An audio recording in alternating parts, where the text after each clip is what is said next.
What kind of a job do you think Ken Lewis was doing before the Merrill Lynch deal?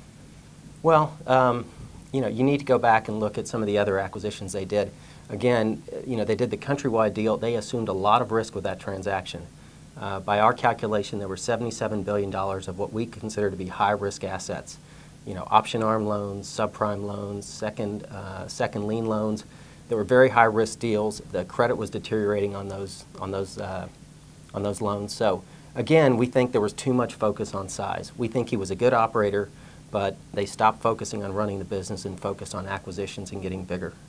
Well, a lot of people have said that Ken Lewis has had a pretty good track record of successful acquisitions, perhaps before Countrywide, which was done in an environment that is fairly unprecedented. Why not give him some time to see if this deal will pan out? You know, take a look at their financial statements. From 2003 to 2008, they reported $81 billion in net income. In the same period, they added $88 billion of goodwill and intangibles. Tangible common equity went up by $3 billion over the same period.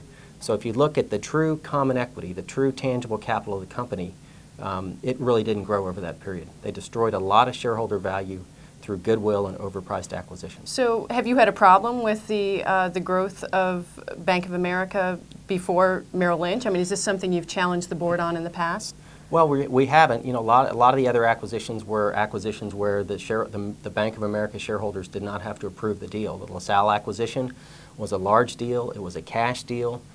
It was not well executed. A lot of the people left that company and went and started their own bank. They took the customers with them. So we think that deal was dilutive. You know, the Countrywide deal did not come up to shareholder vote because, again, it wasn't large enough to require that. So we think there has been a track record of poor acquisitions and poor execution. Do you think part of that is the business model, acquiring a commercial bank, acquiring an investment bank? Good question. You know, we thought about that. You know, just a year ago in the fall of 2007, Ken Lewis said he'd had about as much fun as he could handle in the investment banking business.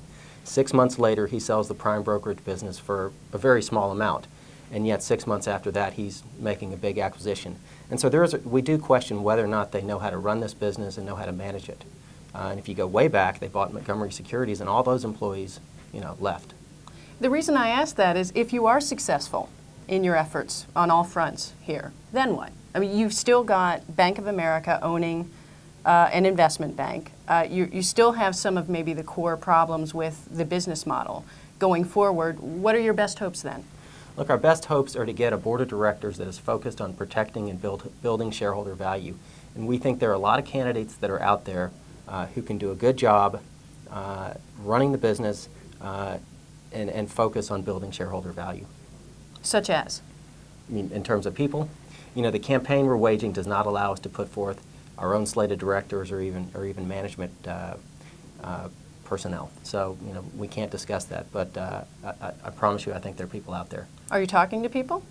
In terms of candidates, we're not. Look, we would hope that if our vote is successful, that large shareholders would go to the board of directors and make suggestions on who are good replacements from a board standpoint as well as a chief executive.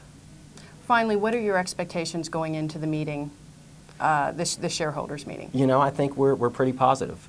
You know, one of the proxy governance services came out today in favor of changing corporate, two of the directors at Bank of America. So we think that certainly augurs well. The other two proxy services will come out in the next week or so. You know, you've got two very large public funds that have filed suit against Bank of America, CalPERS and CalSTRS, and then Texas Teachers Retirement and Ohio Systems. You have to assume that they are going to vote for change at the board. So we think there is a lot of momentum at this point.